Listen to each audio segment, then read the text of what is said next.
में अल्लाह सुब्हानहू व तआला फरमाते वकुल जाल हक वज़ाक़ल बातिल इन्नल बातिल कान ज़हूक़ा, कह दो हक आ चुका है और बातिल ख़त्म हो गया है और बातिल को ख़त्म होना ही था। वाखिर दावाना अल्हम्दुलिल्लाहि रब्बिल आलमीन।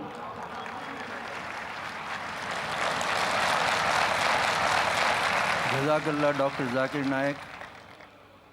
हम आपकी मशहूर कुन तकरीर सुन रहे थे जो हक़ाइक़ मंतकी दलाइल पर मबनी थी और दावती पस मंज़र में दुश्मनान इस्लाम का मुँह तोड़ जवाब दे रही थी।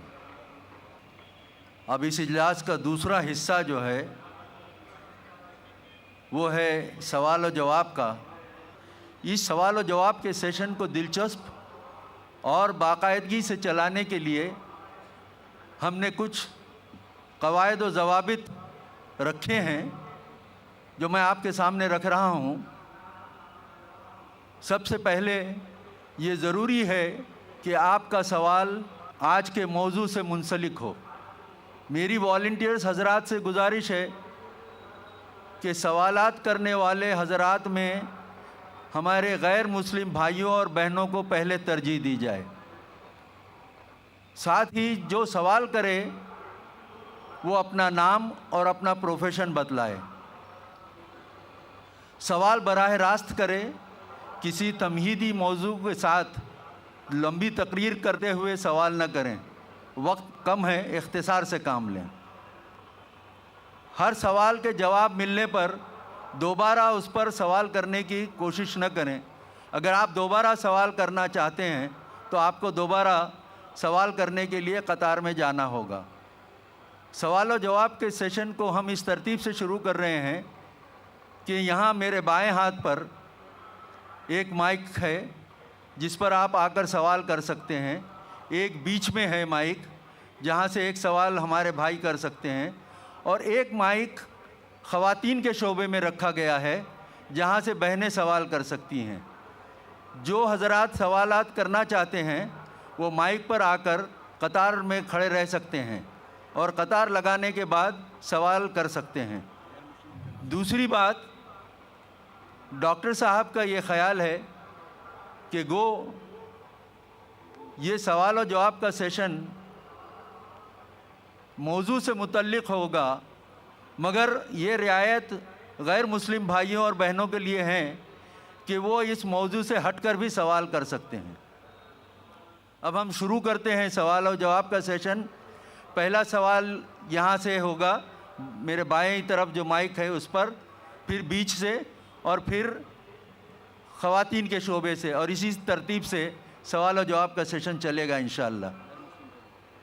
कोई नॉन मुस्लिम भाई हमारे अगर हों तो यहाँ माइक पर तशरीफ़ लाएं और सवाल करें।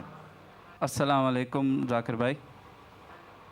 आप गैर मुस्लिम हैं? जी मैं रिवर्ट हूँ, इस्लाम रिवर्ट हैं जी, अल्हम्दुलिल्लाह। अच्छा, वाकई इस्लाम इंसानियत के लिए रहमत है और मैं अपने सभी भाइयों को सलाम बोलता हूँ यहाँ पे, और ज़ाकिर भाई को भी अस्सलाम वालेकुम और आप सबको सलाम। मेरा सवाल है ज़ाकिर भाई, जैसे आपने कहा कि मीडिया इस्लाम को दबा रहा है, बिल्कुल सही बात है। तो आप सारे मुसलमान भाइयों को क्या मैसेज देना चाहते हैं कि हम सब मिलके इसको कैसे कंडीशंस को सोल्यूशन अच्छा करें? मेरी भी उर्दू थोड़ी कमज़ोर है तो मैं इंग्लिश में बोल रहा हूँ, तो आप क्या मैसेज देना चाहते हैं बाकी सारे मुस्लिम ब्रदर्स को? भाई साहब ने सवाल पूछा है कि जब मीडिया इस्लाम के बारे में गलत फहमी फैला रहा है, इस्लाम को बदनाम कर रहा है, तो हम मुसलमानों को क्या करना चाहिए। जैसे मैं तकरीर में कह रहा था कि हमें घबराना नहीं चाहिए। अक्सर हम घबरा जाते हैं, वी बिकम अपोलोजेटिक। हमें बाजी को पलटना चाहिए, we should turn the tables over, और मीडिया में सही इस्लाम की तालीमात पेश करना चाहिए। अफसोस की बात है कि हम मुसलमान मीडिया से बहुत दूर है। जो भी मीडिया हमारे पास है वो सिर्फ मुसलमान उसे पढ़ते या सुनते हैं। हमें मीडिया के मैदान में आना चाहिए। हम देखेंगे कि मुसलमानों का जो मीडिया है अक्सर हिंदुस्तान में उर्दू मीडिया है। उर्दू सिर्फ मुसलमान पढ़ते, कितने गैर मुसलमान पढ़ते, चाहे वो बम्बई में हो, कलकत्ता में हो या हैदराबाद में हो, जो मीडिया पे हम पॉपुलर है वो उर्दू मीडिया है जो सिर्फ मुसलमान पढ़ते हैं।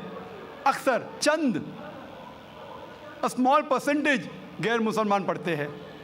उसी तरीके से जो भी हमारा मीडिया है, रेडियो ब्रॉडकास्ट स्टेशन हो या टेलीविज़न चैनल हो, हम देखेंगे मिडल ईस्ट में अरबिक है, अरबी सिर्फ मुसलमान दिखते हैं और पढ़ते हैं। हमारे पास इंटरनेशनल लैंग्वेज के चैनल होना चाहिए, मैगजीन्स होना चाहिए, न्यूज़पेपर होना चाहिए।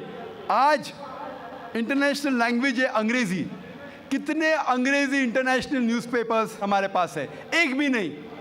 जो भी अंग्रेज़ी इंटरनेशनल मीडिया है, न्यूज़वीक, टाइम मैगज़ीन, सब गैर मुस्लिम के।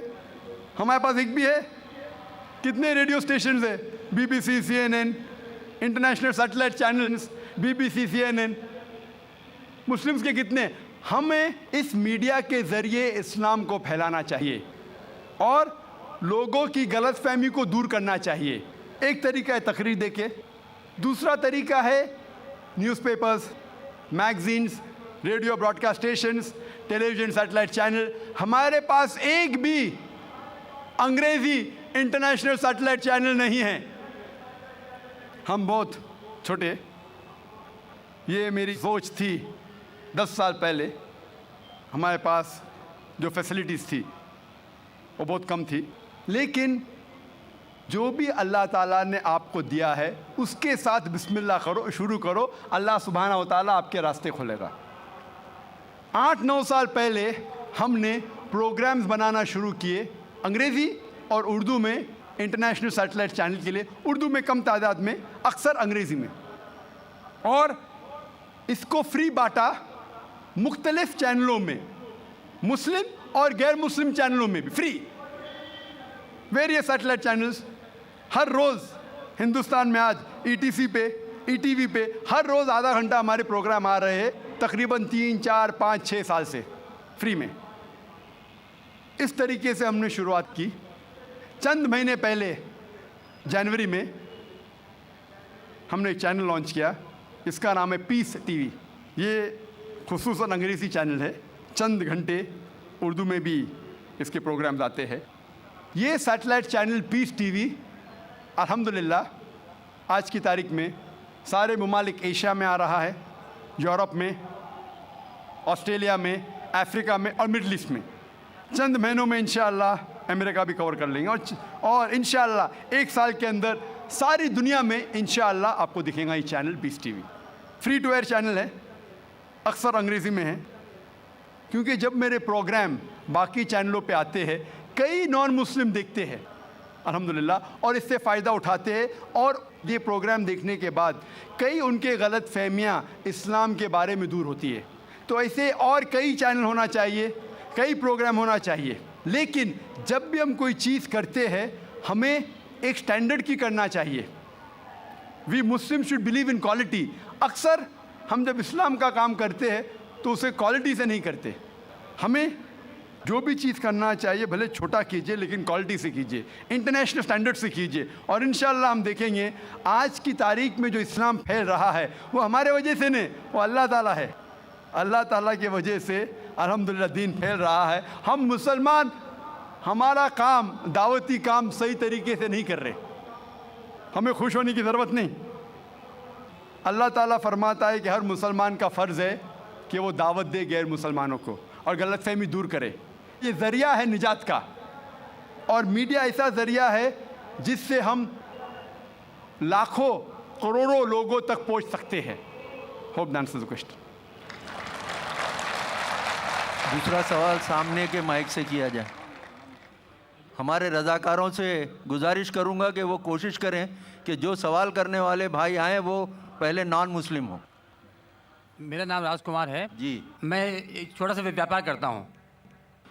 मैंने कई बार कुरान पढ़ी है, तो उसमें जिस आयत का आपने जिक्र किया है उसमें आपने आधी आयत जिक्र किया है, अल तौबा की 5वीं आयत, जिसमें लिखा है कि जो गैर मुसलमान को मारो, साथ में घात लगा मारो, और जब तक वो नमाज कायम करें, ज़कात दें, तब उनको छोड़ दो, अर्थात मुसलमान बन जाएं तब छोड़ दो। और दूसरी बात ये थी कि 6551 की नंबर उसमें है, जिसमें लिखा है कि ऐ मुसलमानों, तुम ईसाइयों यहूदियों को अपना दोस्त मत बनाओ। अगर जो दोस्त बनाएगा वो उनमें से हो जाएगा। ये बात इंसानियत के खिलाफ मैं महसूस करता हूँ। भाई साहब ने सवाल किया कि मैंने जो आयत कोट की सूरह तौबा सूरह नंबर 9 आयत नंबर 5 की, वो आधी आयत कोट की, उसमें लिखा हुआ है कि उन्हें जब छोड़ दो जब वो नमाज कायम करे और ज़कात दे। ये भी जो भाई साहब कह रहे, पूरी आयत का मैं हवाला देता हूँ। अगर आप पूरी आयत पढ़ेंगे तो आपको सही पस मंज़र मिलेगा। जैसे मैंने कहा था मेरी तकरीर में, हवाला तो दिया, आयत नंबर 5 में लिखा है सूरह तौबा सूरह नंबर 9 में कि अल्लाह सुब्हाना व तआला मुशरिकीन मक्का को 4 महीने का वक्त देते सुधरने का, वरना ऐलान जंग। और जंग के मैदान में लिखा हुआ है कि जहाँ भी आप मुशरिकों को पाएंगे उनका कत्ल करो। Wait for them in every stratagem of war, उनका इंतज़ार करो और मैदान जंग में उनका कत्ल करो। लेकिन अगर वो रिपेंट करे, मतलब माफ़ी मांगे, कई वजह है, अगर वो माफ़ी मांगे, नमाज पढ़े और ज़कात दे तो छोड़ सकते हैं। मतलब वो इस्लाम को कबूल करे या वो सिर्फ अमन चाहते हैं। तो कई ऑप्शंस दिए गए हैं। एक ऑप्शन है कि अगर वो रिपेंट करे, माफ़ी मांगे, इस्लाम को कबूल करे तो भी छोड़ दीजिए, या वो अमन चाहते हैं और इस्लाम कबूल नहीं भी करे तो भी छोड़ दो। आगे आयत में लिखा, आयत नंबर 6 में, आयत नंबर 6 भी उसके साथ है ना, कि अगर वो अमन चाहते हैं तो उनको हिफाजत से ऐसी जगह पर ले जाओ जाके वो महफूज है। तो बहुत से ऑप्शंस दिए गए हैं। लेकिन अगर वो आपसे झगड़ा करना चाहते हैं मैदान जंग में तो उनका कत्ल करो। अगर झगड़ा करना चाहते तो कत्ल करो, अगर झगड़ा करना नहीं चाहते हैं, बोलते अमन चाहते तो छोड़ दो, अगर वो माफ़ी मांगते, इस्लाम कबूल करते फिर भी छोड़ दो। तो कई ऑप्शन दिए गए हैं। ये कहना गलत है कि वो इस्लाम कबूल करे तो ही छोड़ो। कई आयतें आपको कॉन्टेक्स्ट में पढ़ना चाहिए। फिर से आप सिर्फ एक पार्ट ऑफ द वर्स निकालेंगे और कोट करेंगे, लोग को फिर से गलत फहमी होती है। तो ये सही जवाब है कि बहुत से ऑप्शन दिए गए हैं। और कई जगह सूरह अनफाल में भी लिखा है कि अगर वो अमन चाहते हैं तो अमन बेहतर है। उसमें ये नहीं लिखा है कि इस्लाम कबूल करना उनके लिए ज़रूरी है। कर सकते हैं अगर वो इस्लाम को पसंद करते हैं। कुरान में लिखा है सूरह बकरा में सूरह नंबर 2 आयत नंबर 256 में 256, ला इक्राह फिद्दीन, इस्लाम में ज़बरदस्ती नहीं है। There is no compulsion religion, truth stands out clear from error. हक बातिल से अलग है। हक, truth is clear from error. जो हक की बात है वो गलत बात से अलहदा है। हमें हक पेश करना चाहिए। अगर वो कबूल करे तो अच्छी बात है, नहीं कबूल करे तो भी कोई बात नहीं। और कई ऐसे आयतें कुरान की, सूरह काफिरून भी है सूरह नंबर 109, जिसमें लिखा गया है कि कह दो काफिरों से जो लोग इस्लाम को झुठलाते हैं, हम वो चीज़ की इबादत नहीं करेंगे जो आप करते हैं या जो आप चाहते हैं, ना आप उनकी इबादत करते हैं जिसको हम मानते हैं, ना हम आप जिसे कहते हैं उसकी इबादत करेंगे, ना आप करेंगे हम जिसे कहते हैं। लकुम दीनुकुम वलियद्दीन, आपके लिए आपका दीन, हमारे लिए हमारा दीन। तो हमारा फ़र्ज़ है कि सच्चाई लोगों तक पहुँचाओ। पहुँचाने के बाद अगर वो मानते हैं तो अल्हम्दुलिल्लाह, अच्छी बात है। नहीं मानते तो भी अल्हम्दुलिल्लाह, तो भी कोई बात नहीं, हमको सवाब मिलेगा। हमें हक बात करने का सवाब मिलेगा, चाहे वो माने या ना माने। तो हमारा फ़र्ज़ है कि अच्छी बातें करे, चाहे इंसान माने या ना माने। तो यही कई आयतों में आप पढ़ेंगे और पस मंज़र में देखते हैं, कॉन्टेक्स्ट में देखते हैं, तो ये लिखा है। आप कुछ सेकंड क्वेश्चन पूछे थे, आपने कुछ और भी सवाल पूछे थे, आप ज़रा। 6551 नंबर जी, 6551 आयत नंबर दिया था, उसका आपने जिक्र नहीं किया। 6551 जिसमें लिखा हुआ है कि ए ईमान लाने वालों, तुम ईसाइयों या यहूदियों को अपना दोस्त मत बनाओ। भाई साहब ने सवाल, ये आयत सीमित है या असीमित है? क्या ईसाइयों और यहूदियों को अपना दोस्त मत बनाओ, ये कौन सी आयत? 6551। लेकिन कुरान में लिखा हुआ है सूरह अल इमरान में सूरह नंबर 3 में 2 जगह लिखा है कि ये जो तर्जुमा कर रहे हैं कि यहूद और ईसाई को अपना दोस्त मत बनाओ, ये तर्जुमा सही नहीं है। सही तर्जुमा है कि do not make Christians and Jews your protectors in preference to believers. अगर आपके पास चॉइस है ईमान वालों के साथ और क्रिश्चियन और यहूद के साथ फॉर प्रोटेक्शन के लिए, जो लफ्ज़ तर्जुमा है दोस्त, friend is not a correct translation. It should be do not approach them for protection, मतलब अपने आप को प्रोटेक्ट करने के लिए बनिस्बत मोमिन मुसलमान के बदले यहूद और क्रिश्चियन की तरफ मत जाओ, ये लिखा है. उसका मतलब ये नहीं कि उनसे दोस्ती मत रखो, क्योंकि कई जगह कुरान में और आयतें आते, मिसाल के तौर पे कुरान मजीद में सूरह मुम्तहिना सूरा नंबर 60 आयत नंबर 8 में लिखा है कि Allah forbids you not from being just towards those काफिर, those non Muslims who do not fight your faith not drive you out of your home. Allah सुब्हाना व ताला आपको जस्ट रहने से मना नहीं करता उन गैर मुसलमानों के साथ जो आपके मज़हब के खिलाफ लड़ते नहीं और आपको अपने घर के बाहर निकालते नहीं. और उसके आगे लिखा है, लेकिन जो गैर मुस्लिम, जो काफिर आपको आपके मज़हब के लिए लड़ते हैं, आपको अपने घर से निकालते हैं, तो उनके पास मत जाओ प्रोटेक्शन के लिए, हिफाजत के लिए. तो अल्लाह की कई आयतें हैं, ये कहीं भी नहीं लिखा, लेकिन प्रोटेक्शन के लिए, हिफाजत के लिए अगर आपके पास चॉइस है, पूरी आयत है कि अब प्रेफरेबल, बेहतर है कि आप मुसलमान और मोमिन के पास जाइए बनिस्बत ईसाई और यहूद के पास. Hope that answers the question.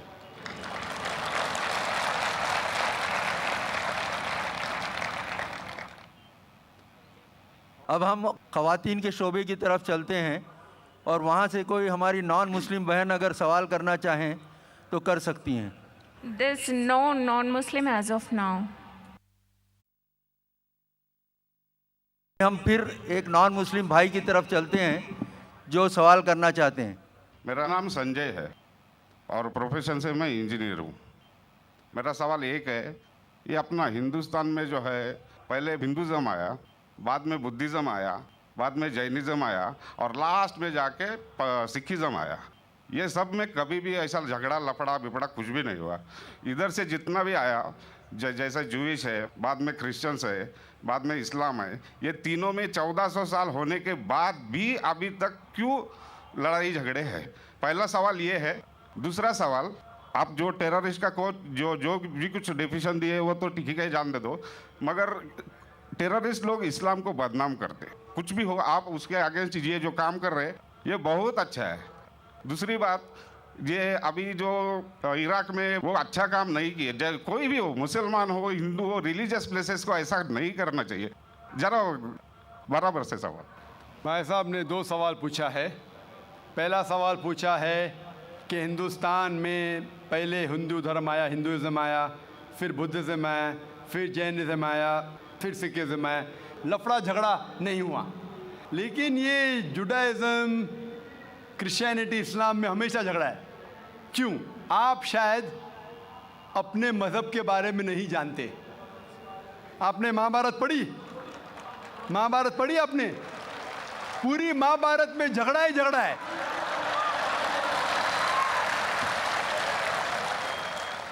बाकी मज़हब के नहीं, अपने आपस में.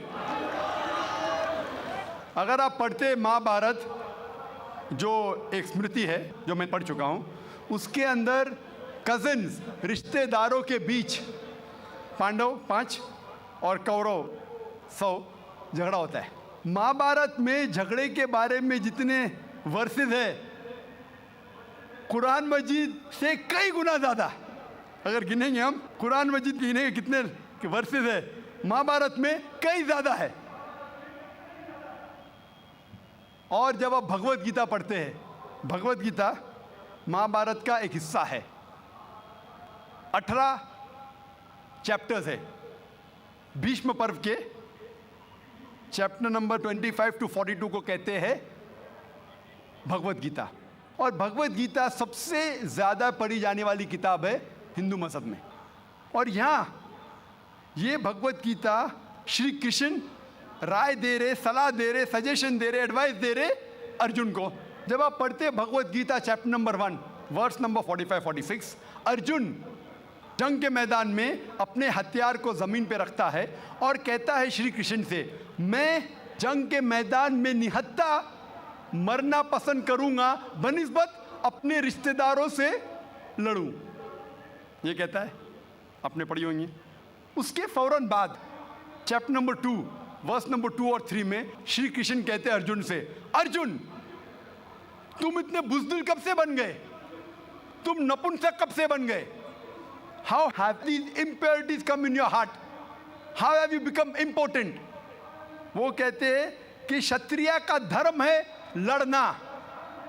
फिर वर्स नंबर 31, 32, 33 में कहते हैं, वो क्षत्रिय खुशनसीब है जिसे लड़ने का मौका मिलता है। अगर आप लड़ेंगे तो आप स्वर्ग में जाएंगे, लड़ेंगे नहीं तो स्वर्ग में नहीं जाएंगे। कौन कहता है? श्री कृष्ण एडवाइस देते हैं अर्जुन को। अगर मैं कहूँगा कि आपके श्री कृष्ण कहते हैं कि रिश्तेदारों का कत्ल करो, ये शैतानी हरकत है। अगर मैं कहूँगा कि आपके हिंदू मज़हब की किताब में सिखाया जाता है कि रिश्तेदारों का कत्ल करो, ये शैतानी हरकत है। वो हिंदू मुझसे कहता है लेकिन ये जंग है हक और बातिल के दरमियान। मैं बोला कुरान मजीद में भी वही लिखा है, हक और बातिल के दरमियान।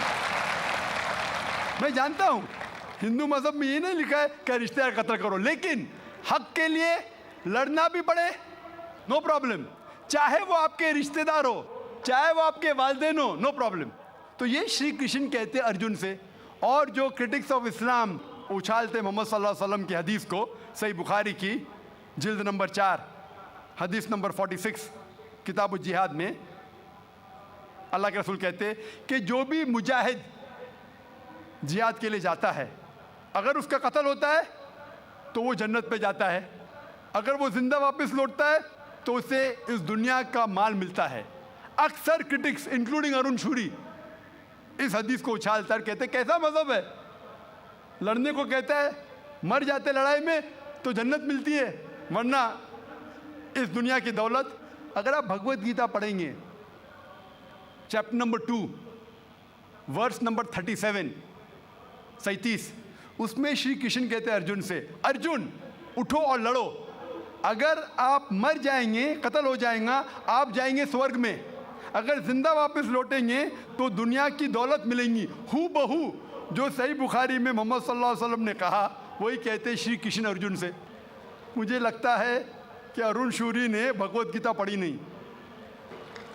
अगर पढ़ी होती तो इस्लाम के खिलाफ नहीं लिखते। तो आपको सही जानने के लिए दोनों किताबों का मुताला करना पड़ेगा। आप कह रहे हिंदुइज्म आया, बुद्धिज़्म आया, अशोका क्या किया? लाखों लोगों को मारा। आप बोलते कत्ल हुआ ही नहीं, आप शायद भूल गए, आपने हिंदुस्तान की तारीख पढ़ी ही नहीं। तो हिंदुस्तान की तारीख आप पढ़ेंगे, यहाँ भी कई लाखों लोगों का कत्ल हुआ है। ना ही सिर्फ महाभारत के अंदर लिखा है, आप देखेंगे अशोका फिर वो दुनिया को त्याग करता है और फिर वो संत साधु बन जाता है, लेकिन पहले तो कत्ल किया किसने? तो आप देखेंगे हिस्ट्री में यहाँ भी कत्ल हुआ, जुडाइज़म में भी है, क्रिश्चियनिटी में भी है, इस्लाम में भी है। जहाँ भी आप देखते कुछ जगह जो झगड़ा हुआ, लड़ाई हुई, वो हक और बातिल के दरमियान, सही है। और कई जगह आप देखेंगे मासूम लोगों का कत्ल किया गया। आप जानते हैं in the history of the world in the name of religion, मज़हब के नाम पे जो सबसे ज़्यादा कत्ल किए वो क्रूसेडर्स ने ईसाईयत के नाम पे लाखों लोगों को कत्ल किया, ईसाईयत के नाम पे। अगर आप देखेंगे एक शख्स जिसने सबसे ज़्यादा कत्ल किया दुनिया में, कौन है? सबसे ज़्यादा कत्ल किसने किया दुनिया में? हिटलर। हिटलर जूस का कत्ल किया, 6 मिलियन, कितने? 60 लाख लोगों का कत्ल किया। मैं ये नहीं कह सकता हूँ कि ईसाईयत गलत है।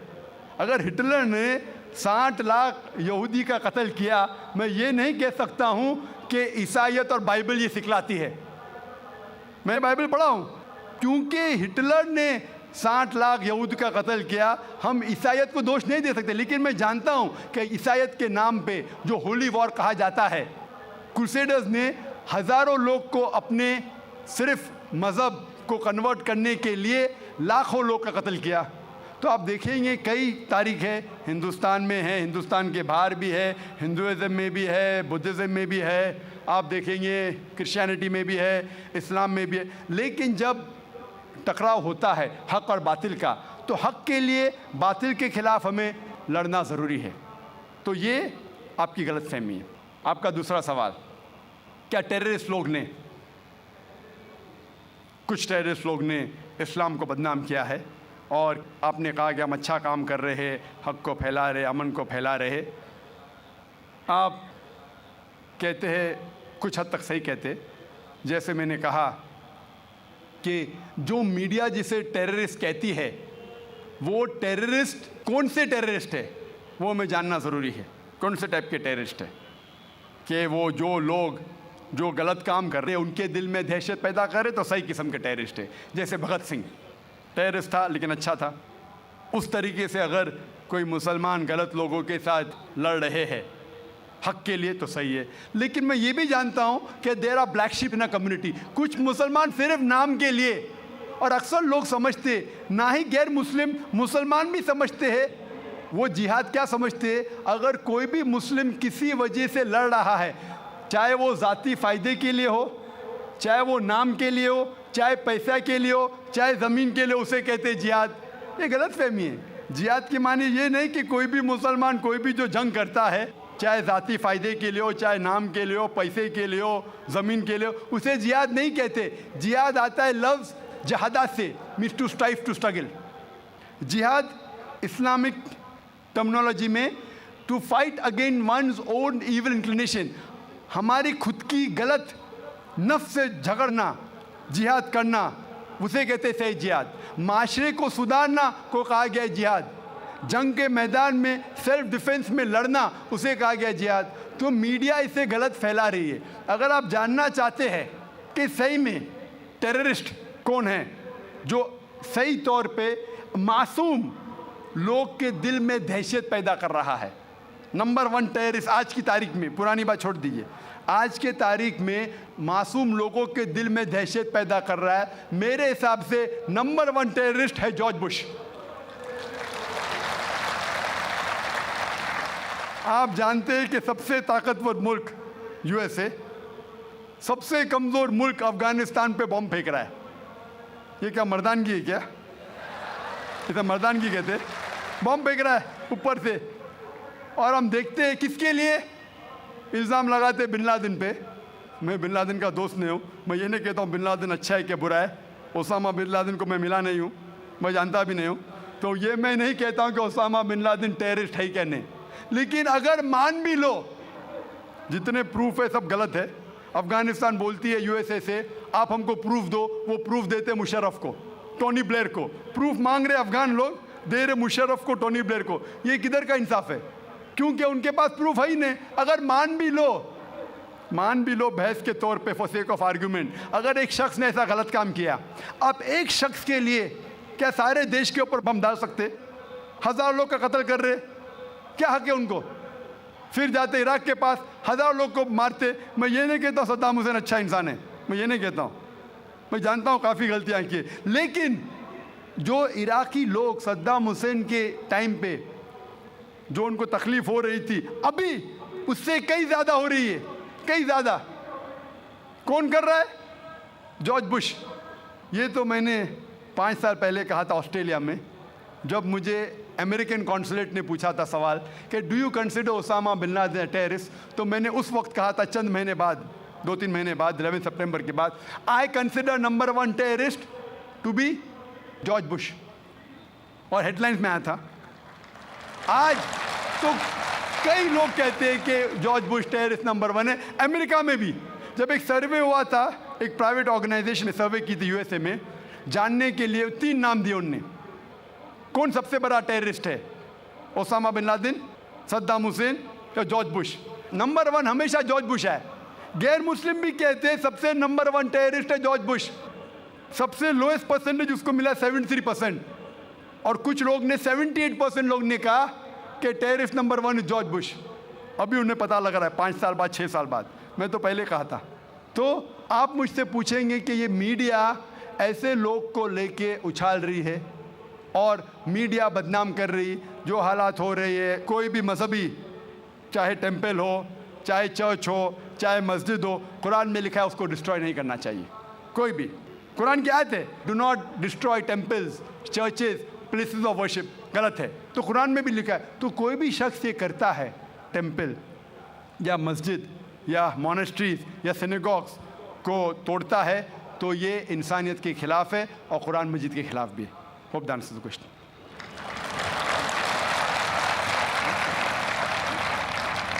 अगला सवाल हमारे यहाँ से करेंगे भाई। मेरा नाम श्रीनिवास है। दीन की बात को समझने के लिए दिल की ज़रूरत है या दिमाग की?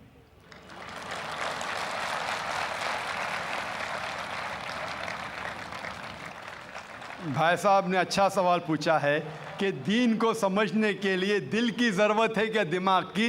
दोनों की ज़रूरत है, दिल की भी और दिमाग की भी। दोनों का कनेक्शन है। दिल की भी ज़रूरत है, दिमाग की भी ज़रूरत है। अगर सिर्फ दिल की बात मानने को कहे और कोई इलॉजिकल बात कही जा रही है, बोलो दिल से मैं मानता हूँ 2 + 2 3 है, 2 + 2 5 है। आपको और कुछ इजाफा करने का सवाल में? जी हाँ, बोलिए। मैं आपका प्रोग्राम सुनता हूँ। रब्बी स्ट्रोली सदरी वयस्सिर अमरी वाहलुल उक़दतम मिन लिसानी यफ़क़हू क़ौली। तो सेंटर क्या है?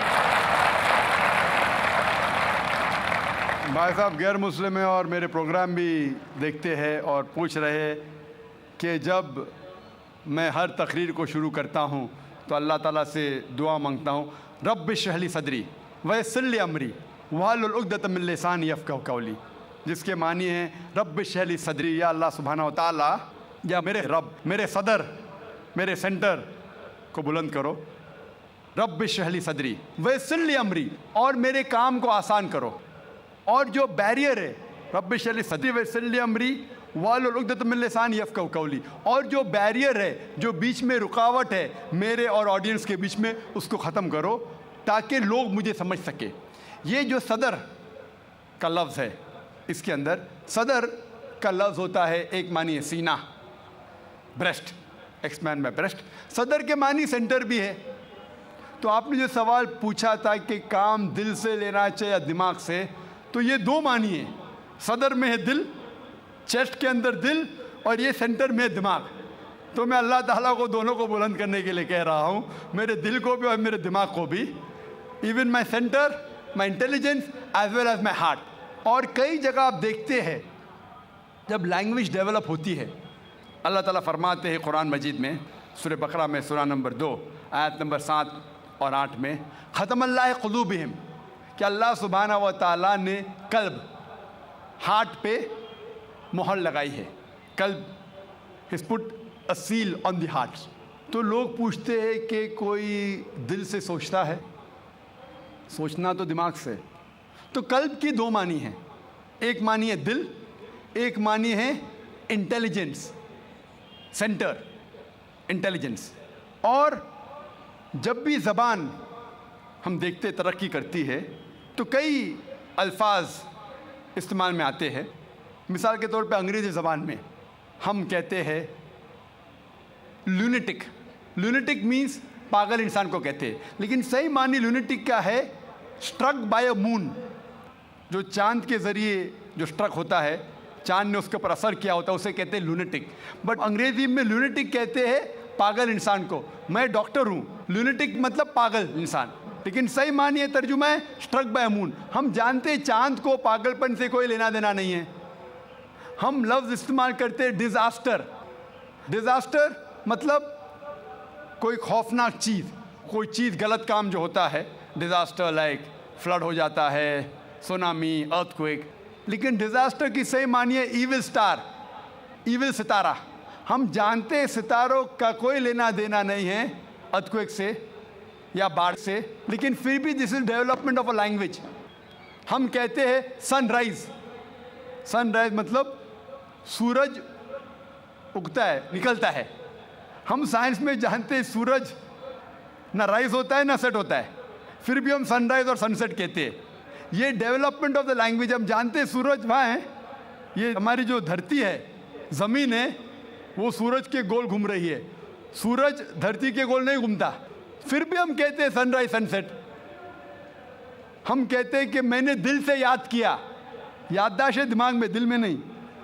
फिर भी हम कहते हैं हमने दिल से याद किया, कहते हैं कि नहीं? मैं आपको, I love you from the bottom of my heart, मैं दिल से आपको चाहता हूँ। चाहत दिमाग में, दिल में नहीं। डॉक्टर कहते हैं कि जो centre of love is in the brain. फिर भी डॉक्टर जब अपनी बीवी से कहेगा वो यही कहेगा, मैं आपको दिल से चाहता हूँ, दिमाग से नहीं। साइंटिस्ट जानता है कि centre of love is in the brain, दिमाग में। तो ये डेवलपमेंट ऑफ द लैंग्वेज है।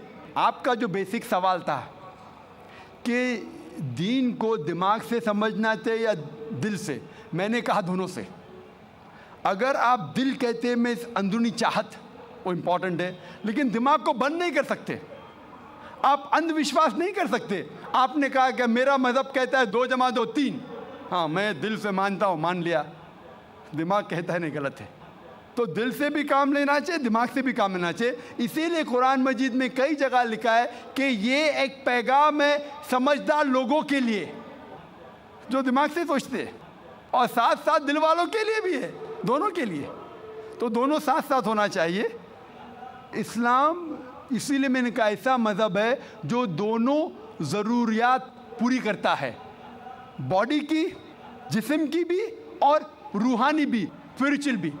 ये वाहिद मज़हब है जो दिल को भी तसल्ली देता है और दिमाग को भी। बाकी जितने दीगर मसाइब तकरीबन स्पिरिचुअल बात करते, कुरान दोनों takes care of the spiritual need as well as the physical need. Hope that answers the question.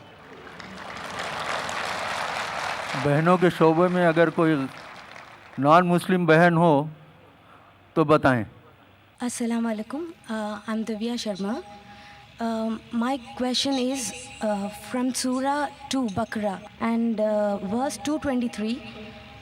Can you please explain me these lines? Your women are your till to cultivate, so go to your till as you will, and send good deeds before you for your souls, and fear Allah. Know that you will one day meet Him. Can you please explain me this? बहन ने सवाल पूछा है सूरह बकरा की सूरह number 2 आयत नंबर 223, जिसमें बहन ने पूछा कि women are your tilth, treat them like your tilth. ये जो कुरान मजीद में कहा गया है कि औरतें आपकी खेती है, तो वैसा उनका सही तरीके से उनसे बर्ताव करो। ये आयत के बारे में आप देखेंगे 222 पढ़ेंगे। इसका पहले आयत पढ़ना इंपॉर्टेंट है। When they ask the concerning menstrual cycles, जब वो पूछते हैज़ के बारे में, हैज़ के बारे में, तो अल्लाह ताला फरमाते कि हैज़ के हालत में आप उनके पास मत जाओ। During menstrual cycle do not approach them। क्यों? क्योंकि हैज़ के हालत में जब खून बहता है, आज की मेडिकल साइंस कहती है कि चांसेस है जब आप उनके पास जाएंगे इस हालत में तो औरतों को तकलीफ होगी। उसके अलावा बीमारी फैलने के हाई चांसेस है खून के ज़रिए, इसीलिए उनके पास मत जाइए। वरना औरतें आपकी खेती है, आप जब चाहे जा सकते हैं, मतलब वो आपकी है, आपके लिए। और कुरान में आप पढ़ेंगे उसके पहले सूरह बकरा में सूरह नंबर 2 आयत नंबर 187 में कहा गया है, हुन्ना लिबासुल लकुम व अंतुम लिबासुल लहुन्ना। आप उनके लिबास है, वो आपकी लिबास है। मतलब आपकी बीवियां आपके लिबास है और आप अपनी बीवियों के लिबास है। लिबास का मतलब गारमेंट्स। मेन मकसद है लिबास का कवर करना, प्रोटेक्ट करना, छुपाना, ब्यूटीफाई करना। ये काम है मियाँ बीवी का। तो ये आयत में जो कहा गया है menstrual cycle don't approach them and they are your tilth, treat them as you can. और इसके और कई मानी हैं जो medically we can prove. A land, जब हल चलाते हैं तो हल चलाने के लिए आपको पता है कि बैल के पीछे एक सख्त चीज़ होती है, लकड़ी। उस तरीके से आप, there are various different meaning that be careful. जो ज़मीन रहती है it is very soft, the soil is soft. संभाल के आप ट्रीट कीजिए, संभाल के उनके पास अप्रोच कीजिए। तो कई माने हैं, कई तफसीर है, ताकि आप औरतों को ख्याल रखें और उनके साथ अच्छे तौर तरीके से पेश आइए। Hope that answers the question. सवाल इस माइक से किया जाए। आप गैर मुस्लिम हैं, नाम बताएं अपना। Hello, Assalamu alaikum, Dr. Zakir Saab. Well, I've got my friend with me. He's a non-Muslim friend who cannot speak in Hindi, but he can understand very well. So, on behalf of him, can I ask a question? Hindi में पूछने हिंदी में, बोलिए okay, उनसे। okay. तो उनका ये सवाल है, मैं उनको समझाया कि he is a very cooperative person being a Christian, तो ही